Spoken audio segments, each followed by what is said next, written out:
My aunt accidentally spilled red wine on my wedding dress seconds before I walked down the aisle. But what she didn't know, I knew her biggest secret. Keep listening, because this isn't just about a ruined wedding dress. It's about lies, betrayal, and a truth that changed everything. My name is Hannah.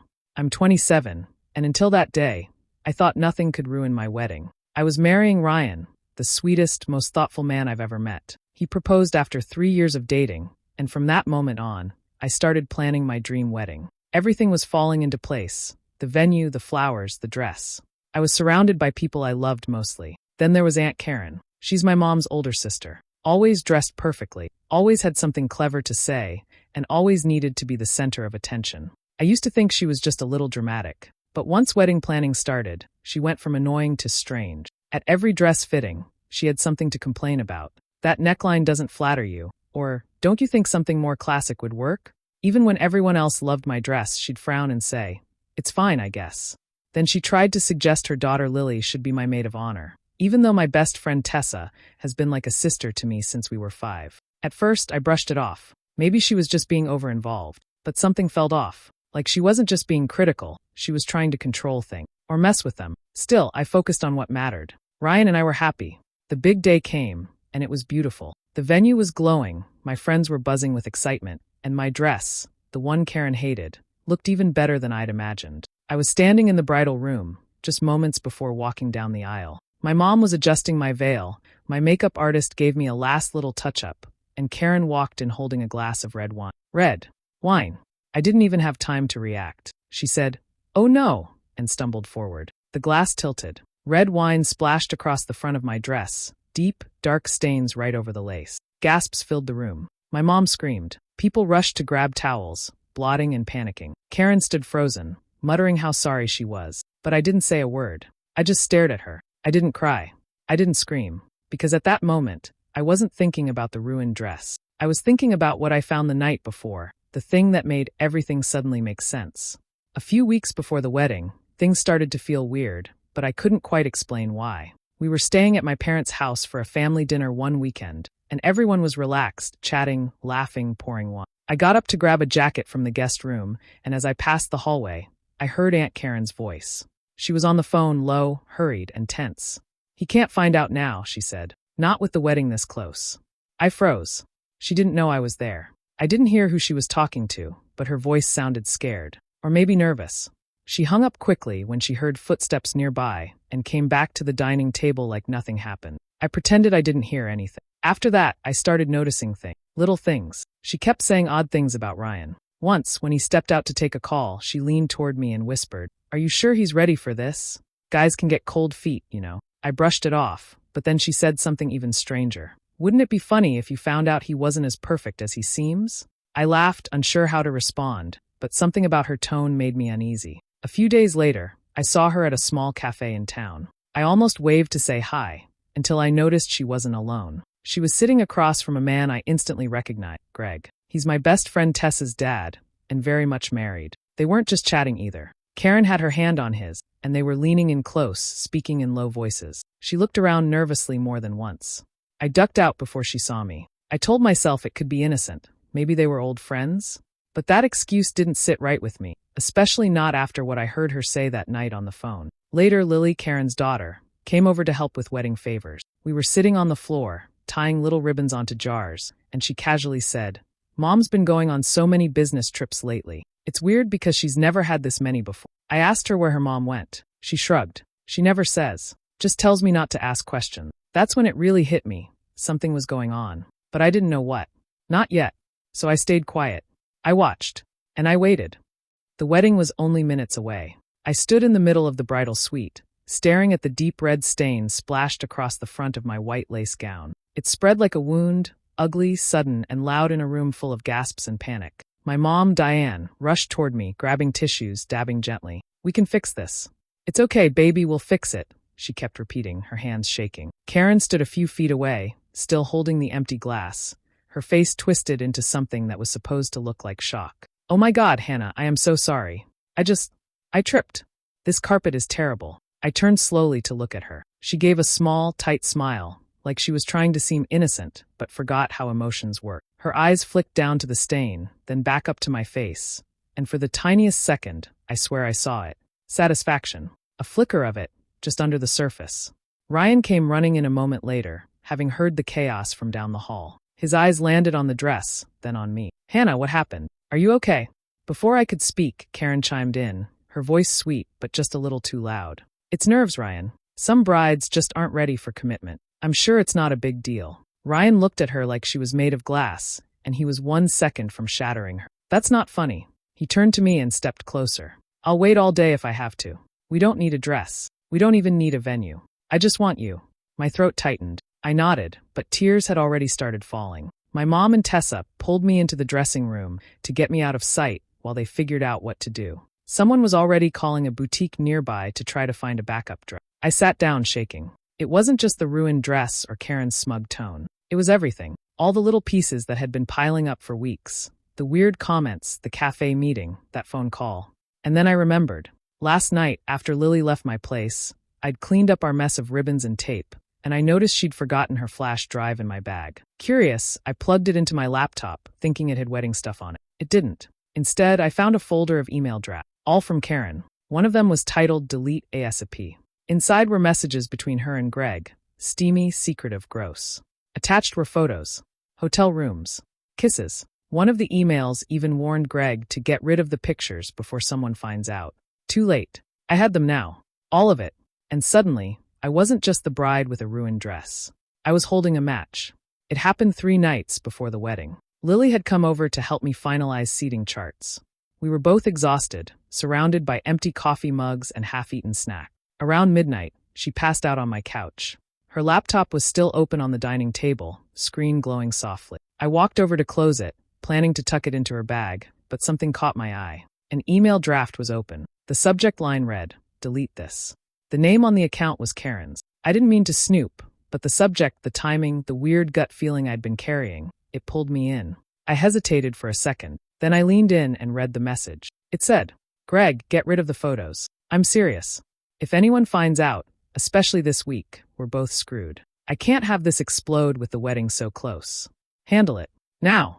My stomach dropped. I scrolled down and saw the email thread. More messages. She told him to use a different credit card for the hotel. She warned him not to speak to her in public again unless it was absolutely necessary. One message even hinted at her wanting to start over in a new town after the wedding drama settles. She was planning to disappear. Attached to one of the emails were photos. Karen and Greg. Together. In a hotel lobby, then a hotel room. Her head resting on his shoulder, his hand on her thigh. Kissing. Smiling. Like a couple. Only he wasn't hers.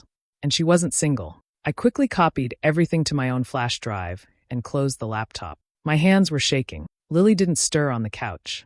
That night, I barely slept. I kept trying to tell myself I misread it, that it was none of my business, but it was my business now. Karen had lied to her family, to Greg's family, and now she was circling my wedding like a vulture. I started piecing it all together. The cafe meeting, the phone call I overheard, her comments about Ryan, her weird obsession with the dress. She wasn't just being rude or dramatic. She wanted attention. She wanted my wedding to blow up, so the family would be too distracted to notice her affair. Or maybe she wanted to feel like the center of the chaos. Either way, one thing became clear. That wine wasn't spilled by accident. She came here to destroy something, and I wasn't about to let her get away with it.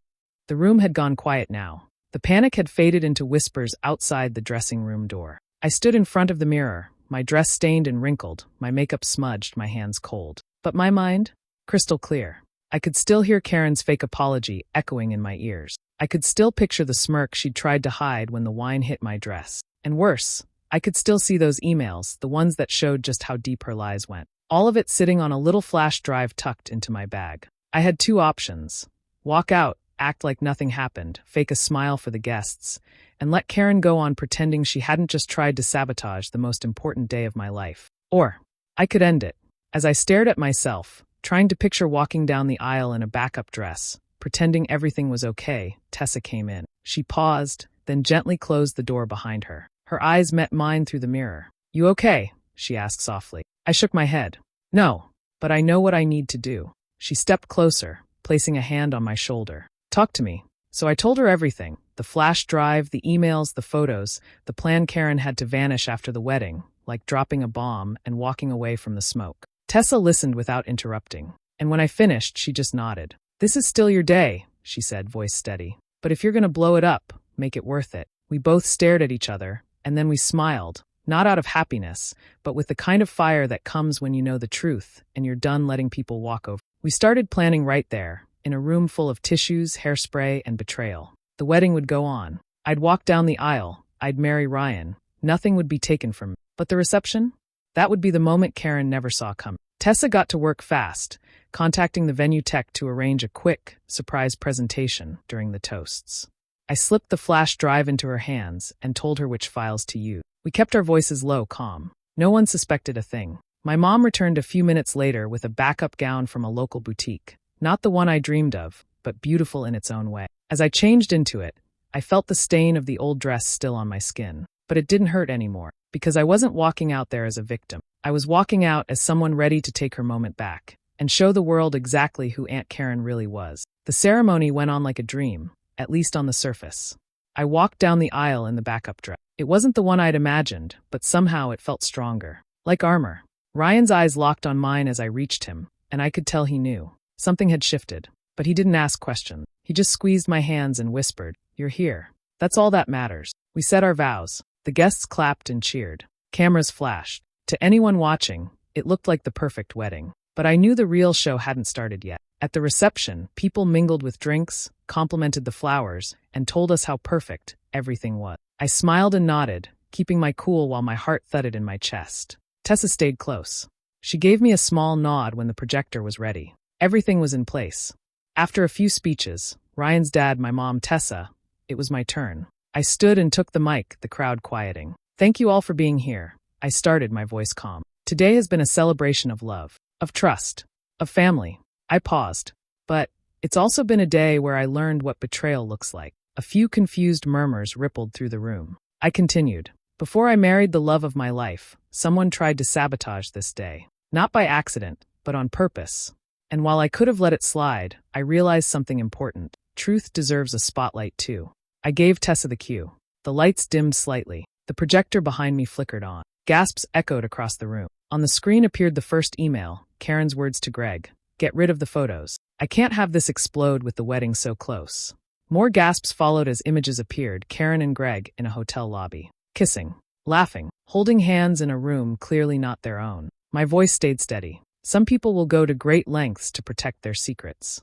Even ruin someone else's happiest day to hide their mess. I didn't have to say Karen's name. Everyone already knew. Karen stood up, red-faced. "Turn that off. This is fake. This is disgusting." But it was too late. In the crowd, Margaret, Greg's wife, stood up slowly, her face pale. She stared at the screen, then at her husband. Then, without a word, she turned and walked out. The room was dead silent. Karen's scream followed her.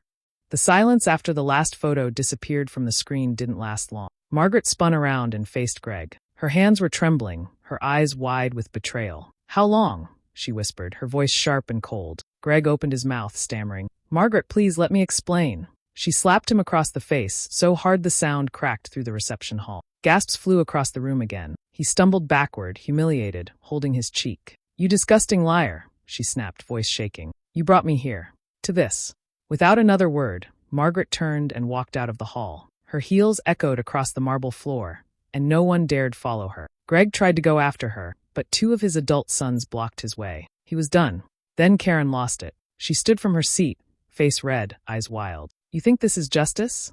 You ruined us, Hannah. You destroyed this family in front of everyone." I stood calmly at the front of the room, the mic still in my hand. "You did that yourself, Karen. Don't act innocent," she spat, pointing a shaking finger. "You don't understand what you've done." "I understand exactly what I've done," I said. "I just showed the truth. You were willing to ruin my wedding to protect your lies. You made that choice." Karen looked around the room, as if expecting someone to take her side. But everyone stayed quiet. A few people shook their heads. A couple of older family friends stood and quietly left. Even my mom's friends, who always worshipped Karen for her fashion and her gossip, avoided her eyes. My mom, Diane, stood beside me then. Her voice was calm, but it hit like a knife. "You did that all by yourself, Karen. You've been tearing this family apart for years. You just finally got caught." Karen's eyes filled with tears. "You're my sister." Diane didn't flinch. "And I still love you, but I'm done protecting you." Karen's daughter Lily stood frozen near the back, her face pale. She looked between her mom and me, completely lost. "Lily," Karen said, reaching toward her. But Lily didn't move. She just shook her head, eyes full of confusion and something close to fear. One by one, the guests started to leave. Quiet, tense whispering. The reception was over, not because of bad food or bad music, but because the truth had finally shattered the illusion. As the room emptied, Ryan took my hand. We walked outside, leaving the mess behind us. We were married, still standing, but the family we'd once known was never going to be the same again. In the weeks after the wedding, everything shifted. Karen's marriage crumbled within days. Greg moved out, and Margaret filed for divorce. The affair became the talk of the town, and Karen stopped showing her face at any family gatherings or local events. Still, she tried to spin the story her way. She called my mom, ranting that I had humiliated her in front of everyone and ruined her life. My mom hung up halfway through the call. Karen also sent me a long text. No apology, just blame. According to her, I had overreacted, and it was cruel of me to air her private business at my wedding. I didn't respond, but not everyone stayed silent. About 2 weeks after the wedding, I got a message from Lily. It was short and raw. Can I come over? I need to talk. I didn't know, not really. I told her yes right away. When she arrived, she looked exhausted. Her usual energy was gone, replaced with guilt and sadness. She sat on my couch, pulled her knees to her chest, and said quietly, I thought Mom was just being dramatic. I didn't know about the photos.